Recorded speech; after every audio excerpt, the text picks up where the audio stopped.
विधानसभेत झाला, आता विधान परिषद, मग काल विधानसभेवर परिषद होती. विधान परिषदेमध्ये काल तो पास झाला. एक क्रांतिकारक आहे. फक्त लोकांना जागवणं गरजेचं आहे. हा कायदा एवढा क्रांतिकारक आहे कारण याचा ड्रॉप जो बनवलेला आहे, हे आमचे 5 आणि सरकारचे 5 यांनी तो ड्रॉप केलेला आहे.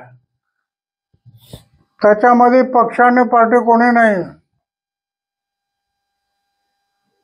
जनतेचा ड्रॉप, असा ड्रॉप झाला.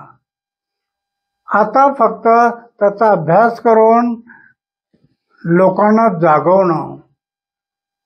म्हणून मी तरी ठरवलं, आता हा ड्रॉप लोकपाल आणि लोकायुक्त झाला. वेळ पडली 88 वर्षाच्या वयात मला जर शक्य झालं तर महाराष्ट्रामध्ये लोकशिक्षण आणि लोकजागृतीसाठी पुन्हा हा कायदा काय आहे ते लोकांना कळावं हे सांगण्यासाठी मी जाईल. कारण भ्रष्टाचार मुक्त भारत निर्माण केला पाहिजे.